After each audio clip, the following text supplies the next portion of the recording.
que explicar depois, as pessoas ficam perdidas. Então a gente tem uma dificuldade de definir as coisas e eu quero começar esse episódio definindo mesmo.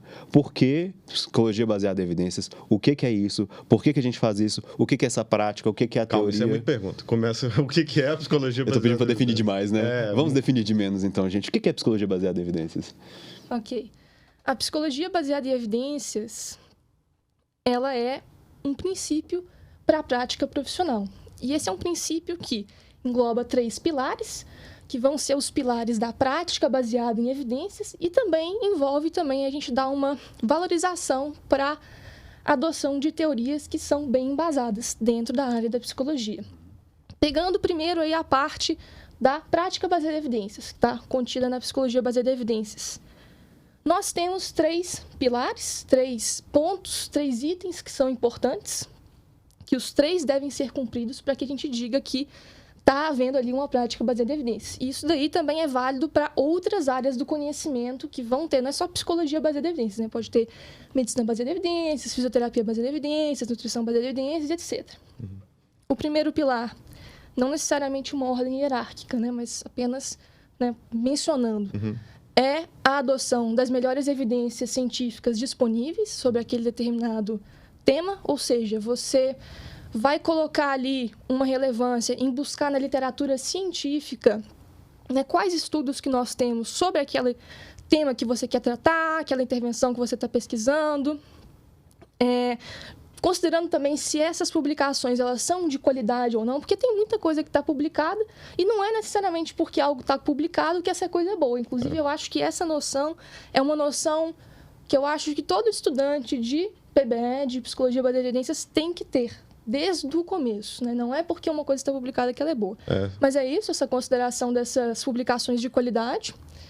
Tem também a questão da expertise do profissional, porque não basta que o profissional ele tenha conhecimento de que uma determinada intervenção é a melhor intervenção para alguma coisa, se ele não souber aplicar aquilo, se ele não souber colocar aquilo em prática, se ele não souber fazer, né?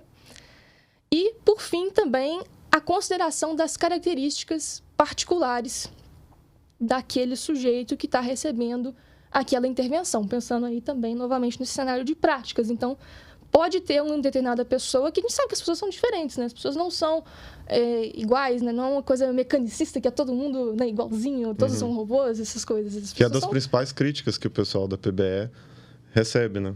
Isso. Eu falo pessoal, né? Mas que você não tivesse dentro desse grupo. Mas que o pessoal fala muito que a gente ignora subjetividade, ignora essas coisas, é uma coisa comum. Mas eu acho que todos esses tópicos têm críticas. O primeiro, né, da melhor evidência falou 2, disponível. Pedro. Ela falou 3. Ela falou os 3? Falou da melhor evidência disponível, expertise e a características do... Perdão, É importante frisar que, nesse caso, são 3 pilares, mas talvez você tenha falado 2 porque tem 2 componentes. Que é tanto... Eu ainda ia terminar. Né? Claro, pode terminar. I was right. Não, mas eu estava começando o terceiro, era exatamente isso, dessa questão da consideração dessas características particulares, porque pode ter alguns sujeitos que vão ter algumas características que não vão se adequar da mesma maneira que um outro sujeito se adequa à mesma intervenção. Você vai ter que fazer adaptações aos protocolos, fazer adaptações aos planos, né, do seu tratamento, ou seja, do que for, para que aquilo se adeque àquelas características. Não pode ser que não funcione, né? Pode ser que não dê certo, né? Não é uma coisa completamente rígida, é uma coisa que é flexível. Isso tudo da parte da prática. E também uma coisa que a gente esquece demais é a parte das teorias, né? A psicologia baseada em evidências, a proposta não é que seja simplesmente, vamos só fazer as práticas, as intervenções e acabou. A psicologia também é